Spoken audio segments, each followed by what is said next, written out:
আসসালামু আলাইকুম ওয়া রাহমাতুল্লাহি ওয়া বারাকাতুহু।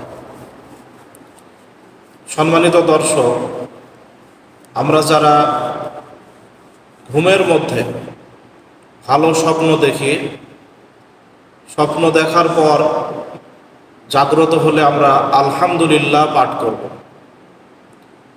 আর যদি স্বপ্নের ভিতরে আমরা খারাপ কিছু দেখি, তাহলে আমরা এই দোয়া পাঠ করব, আউযু বিল্লাহি মিনাশ শাইতানির রাজিম ওয়া মিন শাররি হাযিহির রুইয়া।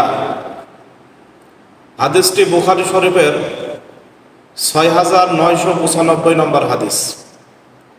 আল্লাহ পাক রব্বুল আলামিন আমাদের সকলকে এই হাদিসের উপর আমল করার তৌফিক দান করে।